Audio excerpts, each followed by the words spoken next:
sana kwa kaka yangu Gungu Msilanga pamoja na familia kwa kuondokewa na mwanaye.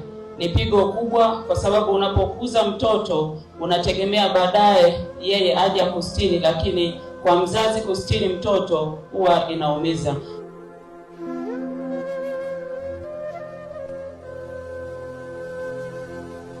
Tushukuru kwa zawadi ya maisha ya mpendwa wetu Happiness. Mungu amempa miaka yake ya kuishi, na kwa hakika katika kipindi hiki tumeshuhudia Happiness aliishi vizuri.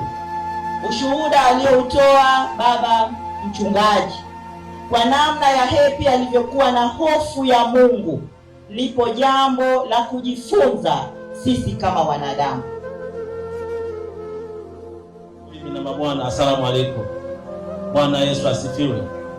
Nichukue nafasi hii kupokea shukrani zote ambazo mmezileta ndani ya familia ya mzee Silanga Kimola, lakini kwa mfiwa ndugu yetu kakaangu Gungu, lakini mfiwa zaidi mtoto wetu Emmanuel. Emmanuel Gungu alibahatika kupata mkulima Emmanuel. Kwa hata salamu zilizokuwa zikitoka hapa zinawalenga wote wawili.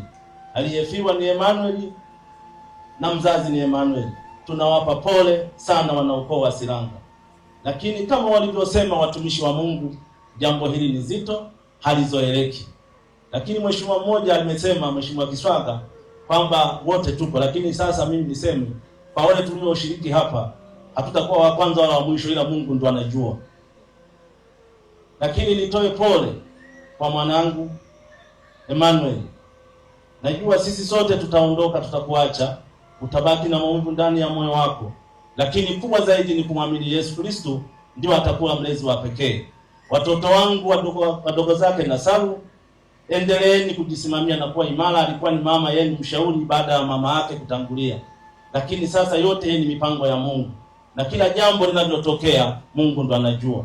Napo kajukuu kangu hapo kalikuwa kananiuliza, babu, mama yangu yuko wapi? Nikamwambia ameenda mbinguni mwa Mungu. Kakatikisa kichwa. Kwa hiyo ni jambo zito, lakini hatuna namna.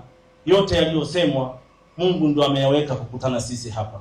Nikushukuru sana kakaangu Gungu kwa mahusiano makubwa uliyojenga ndani ya nchi, lakini washukuru sana waheshimiwa waneki mlioshiriki hapa, mmetoka mbali, na msaidizi wangu Mneki Mbaraka nimekuona kutoka Zanzibar. Huyu jamaa alikuwa ni msaidizi wangu kwenye mambo fulani fulani.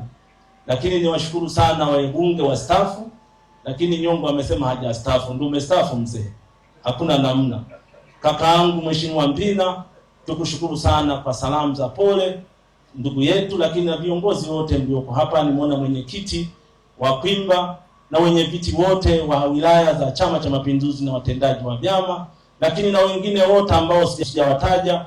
Ndugu zangu mko hapa, mmetoka Dar es Salaam, familia ya mzee Paulo Mwani, familia ya Edward Mwani, na wengine wote watendaji wa taasisi za umma, TARURA pamoja na RUWASA, wote mlioshiriki hapa.